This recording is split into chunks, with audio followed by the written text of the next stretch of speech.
La création d'un blog vous permet de partager des articles et des photos, et aussi de communiquer efficacement. Alors, qu'est-ce qu'un blog? Le terme blog est une abréviation de weblog qui peut se traduire par journal sur Internet, défini souvent comme un site personnel.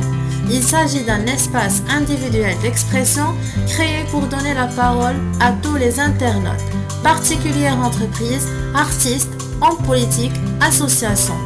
Un blog vous permet d'échanger avec d'autres internautes, mais aussi de délivrer des informations sur ce que vous souhaitez. Ainsi, de nombreux blogueurs parlent de leur passion, de l'actualité, de ce qui les touche ou les intéresse. Un blog est un réel espace de communication. Les articles ou billets sont publiés de façon chronologique, c'est-à-dire le dernier posté en avant sur l'accueil, et permettent à tous les visiteurs de réagir sur le sujet évoqué, en postant leurs commentaires sur l'article, créant ainsi une relation privilégiée entre l'auteur et ses lecteurs. Tout le monde peut utiliser un blog, même sans connaissance informatique. Maintenant, à quoi servent les blogs? Chaque auteur d'un blog décide du thème qu'il veut traiter. Chaque personne qui décide de donner son avis, parler d'un thème ou encore s'exposer au public peut créer son blog. Sur les blogs, on trouve souvent des échanges d'idées et la création d'une communauté. On émerge naturellement. Un blog peut aussi servir de vitrine pour des artistes créateurs. Ainsi, un blog peut être un journal intime anonyme, les œuvres d'un dessinateur, l'opinion d'un journaliste, le carnet de bord d'un photographe, des satires d'hommes politiques, les vidéos d'une classe de collège, les anecdotes quotidiennes d'une mère de famille, etc. Il est à préciser que l'auteur du blog est tenu pour responsable des propos diffusés sur son blog. Elle doit donc, dès qu'il a connaissance de commentaires non conformes à la législation, supprimer le commentaire en question. Ce qui concerne les types de blogs, premièrement, on a les blogs d'actualité. Ils sont consacrés à l'actualité et à l'information. Ils fonctionnent comme des revues de presse permanentes, souvent personnelles. Le deuxième type, c'est le knowledge blog, où tous les blogs ne sont pas personnels, même s'ils émanent d'un individuel unique. Certains sont centrés sur des thématiques identifiées et très travaillées. Le troisième type, c'est le blog politique, ou blogging politique.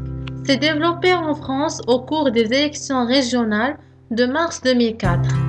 Le blog, par comparaison avec un site web institutionnel, permet aux hommes politiques d'adopter un ton moins formel, tout en lui permettant de créer et d'entretenir un réseau. Le quatrième type, c'est les blogs de veille et d'information électronique. De nombreux weblogs sont consacrés aux technologies informatiques et réunissent des communautés de lecteurs, passionnés et ou spécialistes qui participent à la mise à jour du blog. Le cinquième type, c'est les blogs d'entreprise. Ils se déclinent sous deux formes. Le blog créé et animé par les employés d'une entreprise où ces derniers parlent de leur état d'âme autant que des projets sur lesquels ils travaillent. Ils se différencient des corporate blogs, des blogs plus officiels créés par les entreprises elles-mêmes ou par leurs dirigeants. Le sixième type, c'est les war blogs, axés sur la guerre en Irak notamment. Ils deviennent de plus en plus une source d'informations complémentaires aux médias. Le septième type, c'est les photoblogs, diffusant essentiellement de l'image. Le dernier type, c'est les journaux intimes. Alors pourquoi créer un blog? Premièrement, on doit partager. Que ce soit pour partager ses passions, donner son avis sur ce qui nous touche ou nous intéresse, partager son opinion sur l'actualité, un blog est notre espace de communication. Deuxièmement, on doit écrire. Bien sûr, il faut aimer écrire si on veut tenir un blog, mais on peut aussi très bien partager les photos sans écrire, poster des vidéos, faire des illustrations. Troisièmement, raconter. On peut écrire un blog pour raconter une histoire plus qu'un journal intime. C'est comme une autobiographie qu'on veut partager. Quatrièmement, s'exprimer. Veut dire exprimer les sentiments et les envies, la vision du monde et commenter l'actualité. Cinquièmement, rencontrer. Avoir un blog permet de rencontrer de nouvelles personnes avec la même passion, les mêmes problématiques. On se crée une communauté avec qui on peut partager les mêmes centres d'intérêt. Sixièmement, rester en contact. Un blog, comme les réseaux sociaux, permet de rester en contact avec ses proches. Par exemple, un blog est un joli moyen de partager ses voyages avec sa famille et ses amis éloignés. Septièmement, apprendre. On peut apprendre avec un blog. Quelqu'un qui veut apprendre la photo ou à jouer de la guitare peut ouvrir un blog pour se motiver. Partager avec ses lecteurs ses progrès et ses objectifs. Même sur un blog qui parle d'un sujet qu'on maîtrise, on peut apprendre notamment grâce aux commentaires de ses lecteurs. Huitièmement, progresser. C'est créer un blog qui traite un secteur d'activité pour forcer à tenir au courant régulièrement de l'actualité. Neuvièmement, se stimuler. C'est très stimulant de savoir que d'autres nous lisent, même à l'autre bout du monde. Ça veut dire que ce qu'on dit est intéressant. Dixièmement, enseigner. On peut vouloir écrire un blog pour partager nos connaissances lorsqu'on est expert dans un domaine, que ce soit dans son métier ou bien une activité personnelle. Onzièmement, créer. Écrire et créer, comme l'écrivain qui écrit un livre, il faut avoir de l'imagination pour écrire régulièrement sur un blog. Douzièmement, apporter sa contribution. Apporter sa contribution au monde, ajouter une pierre à l'édifice, laisser une trace de son passage. En effet, les écrits restent. Treizièmement, garder. Un blog permet de garder une trace de ses souvenirs comme voyage, photos. C'est une sorte de carnet de voyage, de journal de bord. Quatorzièmement, avoir une vie sociale. Étant au chômage, les blogs permettent d'avoir une vie sociale. Seizièmement, se confronter. Se confronter au monde, avoir un blog, c'est savoir ce que l'on vaut, aussi bien en positif qu'en négatif. On veut être commenté, c'est donc qu'on demande aux gens de nous donner leur avis. C'est donc aussi pour être critiqué, apprendre de ses erreurs. 17e, se sentir libre. Avec un blog, on est libre d'écrire ce qu'on veut. On a une vraie liberté d'expression. 18e, se faire connaître. Que ce soit pour mettre en avant ses créations, son entreprise ou soi-même, si on cherche du travail. Un blog permet de se faire connaître. Si l'on vend ses propres produits, on peut le mettre en avant sur un blog. Les lecteurs qui sont intéressés par le thème du blog devraient l'être aussi par vos créations. Le blog peut être un outil de communication pour une entreprise pour promouvoir ses produits. Rattaché à un site e-commerce, il va permettre d'approcher du trafic qualifié pour acquérir de nouveaux clients, mais aussi les fidéliser. Les clients vont revenir grâce au temps plus proche, moins formel et les informations intéressantes qui sont données pour aider et pas uniquement pour vendre. Un blog apporte plus qu'un CV en ligne, il permet de démontrer son expertise. Un blog permet donc de faire découvrir son talent, montrer son savoir-faire et son expertise. Maintenant, quels sont les avantages d'un blog? Créer un blog revêt en effet un bon nombre d'avantages. En voici quelques-uns ci-dessous. Vous montrez votre expertise publiquement. Vous augmentez votre acquisition de prospects.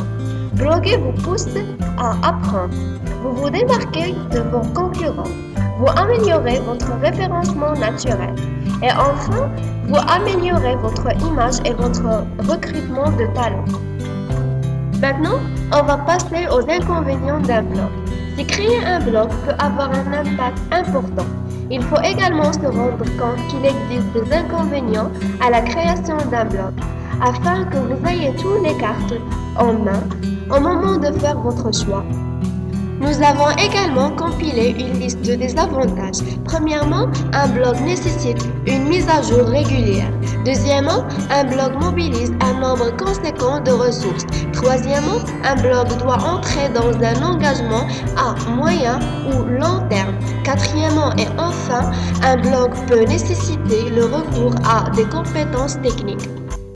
Ce qui concerne les commentaires, tous les blogs n'utilisent pas les commentaires, mais la plupart le font. Ce blog n'est pas un monologue, mais une conversation. Il s'agit d'un espace situé au bas d'un article entièrement dédié à la discussion. Vous pouvez donner des avis sur l'article, proposer de nouvelles ressources, poser des questions ou discuter tout simplement. Mais avant toute chose, vous devrez remplir une petite formulaire. Nom, email, un lien vers votre propre site web. Premier type, on a les commentaires neutres. Ils ne sont pas particulièrement enthousiastes, mais pas non plus critiques. En fait, vous ne voyez pas bien ce qui a motivé la personne à vous écrire. Le deuxième type, c'est les commentaires négatifs. Ce sont les plus délicats à gérer, car ils influencent négativement. Il y a plusieurs façons de les gérer en fonction du contexte. Premièrement, si le commentaire reçu est malheureusement justifié. Par exemple, un client se plaint de vos délais de livraison et sa commande a en effet été livrée avec une semaine de retard. Dans ce cas, validez le commentaire et faites une réponse en ligne pour vous excuser. Cette réponse doit être visible par tous pour montrer que vous vous préoccupez des problèmes rencontrés par vos clients. Vous pouvez ensuite envoyer un message privé à l'auteur du message pour lui proposer un geste commercial. Le deuxième contexte, si le commentaire reçu ne vous semble pas justifié. Pour ne pas faire empirer la situation, vous avez malgré tout intérêt à le publier en répondant que vous allez prendre contact avec son auteur pour tenter d'en savoir plus. Le troisième contexte, si vous êtes certain que le commentaire n'est pas justifié. Dans ce cas, publiez-le et augmentez poliment pour défendre votre point de vue. Vous montrerez ainsi que vous n'avez pas peur de détracteurs et que vous êtes ouvert aux échanges. Le quatrième contexte, si le commentaire est injurieux, que vous soyez ou non en tort, c'est inacceptable et vous êtes parfaitement en droit de le modérer. Pour autant, n'ignorez pas le message, cela ferait qu'aggraver la situation. Essayez plutôt de prendre contact avec la personne par message privé et dites-lui que vous acceptez de dialoguer avec elle à condition qu'elle se montre respectueuse. Le troisième type de commentaire, c'est le commentaire à visée commerciale. Ils sont très fréquents sur le web et peuvent déstabiliser quand ils sont postés par vos concurrents. Faut-il les supprimer? Pas nécessairement. Une fois encore, cela dépend de la situation. Si c'est un commentaire publicitaire qui n'a aucun rapport avec votre offre, il s'agit d'un spam et vous pouvez donc le supprimer sans hésiter. Si un de vos concurrents marche sur vos plates-bandes de façon inappropriée, par exemple en postant sous un article de votre blog, faites plutôt appel à nous, rien ne vous oblige non plus à publier son commentaire. Par contre, si un de vos concurrents en profite pour promouvoir ses propres contenus sur votre site et qu'il réagit à vos contenus de façon intelligente, vous avez a priori intérêt à valider ses commentaires. En effet, il ajoute la valeur à votre blog. Le quatrième type de commentaires, c'est les spams et les trolls. Ce sont une plaie d'internet et je vous conseille évidemment de les supprimer. Vous pouvez les repérer facilement, ce sont la plupart du temps. Si des messages envoyés par un émetteur douteux qui ne sont pas rédigés dans votre langue ne veulent rien dire ou n'ont aucun rapport avec le contenu de votre site pour les spams, ou des messages qui cherchent clairement à provoquer un conflit, à manipuler les lecteurs ou à créer des polémiques sans fin pour les trolls. Cinquième type de commentaire, c'est le commentaire positif. Bien entendu, il faut les valider. Ils constituent la preuve que quelqu'un a apprécié votre travail et ils sont, à ce titre, de très bons sans chapeau. Pour aller plus loin, deux solutions s'offrent ensuite à vous. Premièrement, si vous avez la possibilité de rebondir sur le commentaire et d'ajouter un complément d'information, faites-le sans hésiter. Deuxièmement, si vous ne voyez pas quoi ajouter, vous pouvez vous contenter de remercier la personne qui a posté le commentaire. Les astuces pour que votre blog ait plus de visites. Premièrement, choisissez bien votre titre. C'est lui qui incitera les internautes à découvrir votre blog. Choisissez un titre explicite qui présente clairement la thématique dont vous avez choisi de parler. Deuxièmement, illustrez vos articles. Des images adaptées à vos textes en faciliteront la lecture et la compréhension. Attention cependant au droit à l'image. Il est dangereux de copier-coller une photo trouvée sur le net. Avant de l'utiliser, assurez-vous qu'elle est libre au droit. Troisièmement, soignez le premier paragraphe de votre article. Les premières lignes seront affichées sur la page d'accueil du site et leur contenu doit inciter à lire l'article. Quatrièmement, invitez à l'interaction. Proposez aux lecteurs de donner leur avis, d'aimer l'article, de le partager permettra de le faire connaître à un plus grand nombre d'internautes. Maintenant, on va voir comment créer un blog. On a choisi le site suivant, wordpress.com. La première chose qu'on va faire, c'est d'appuyer sur le bouton « Créer un blog ».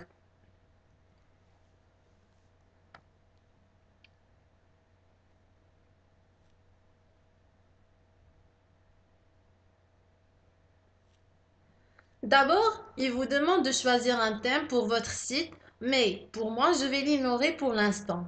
Je clique et voilà. Il nous demande d'attribuer une adresse à notre site. Il nous donne quelques suggestions, sachant que si vous voulez un nom gratuit, vous devez ajouter la terminaison .wordpress.com. Et si vous ne voulez pas cette terminaison, cela va être payante. Je vais cliquer sur la suggestion gratuite. Il nous demande de choisir le plan que nous convient. Je vais choisir le gratuit. Et voilà, il nous donne 3 champs à remplir. Premièrement, email.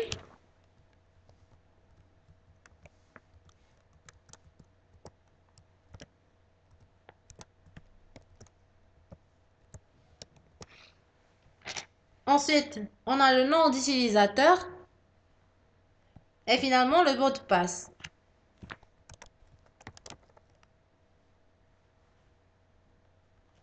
Je vais entrer mes infos et voilà, notre blog a été créé. Vous cliquez sur afficher mon site.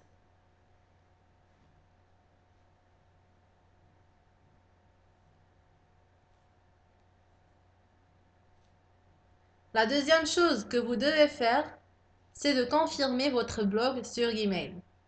WordPress a envoyé déjà un email. Et je clique sur confirmer maintenant. Et voilà.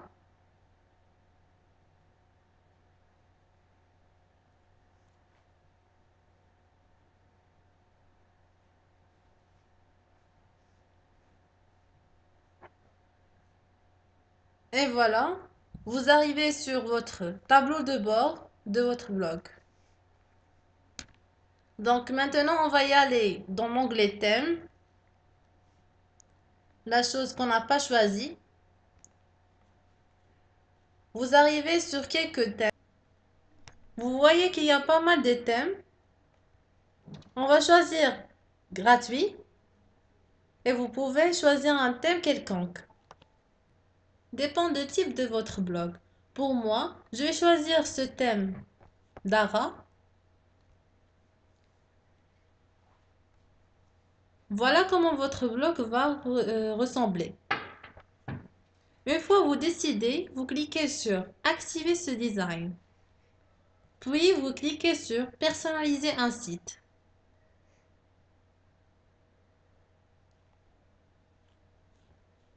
Maintenant, vous pouvez changer le titre, police, couleur, etc. Vous allez entrer le titre de votre blog.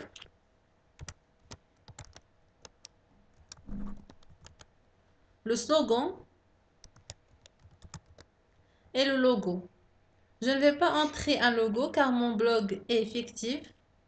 Ensuite, vous retournez par cette petite flèche. La deuxième option est de choisir les couleurs et l'arrière-plan. Vous avez des petites palettes pour choisir la couleur d'arrière-plan. Et voilà, j'ai choisi celle-là. Dans Police, vous avez la typographie. Moi, je vais choisir Cherry Swash.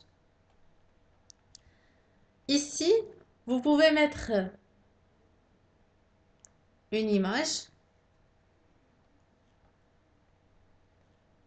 Le menu, si vous voulez le faire. Il y a plein d'options de design. Une fois que vous avez tout rempli, vous cliquez sur Publier. Maintenant, pour remplir votre blog, vous allez vers Article et vous cliquez sur Écrire en haut de la page. Personnellement, je vais écrire n'importe quoi.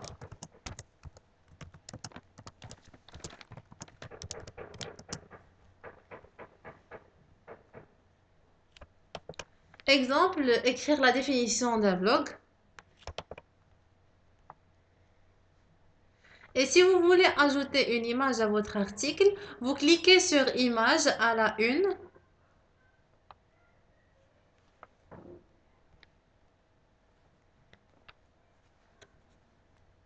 En fait, cette image qui va apparaître sur la page d'accueil. Voilà, je vais choisir n'importe quoi.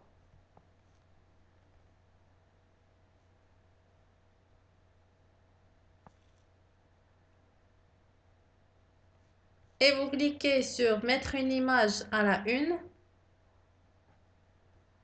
Et puis, vous cliquez sur Planifier.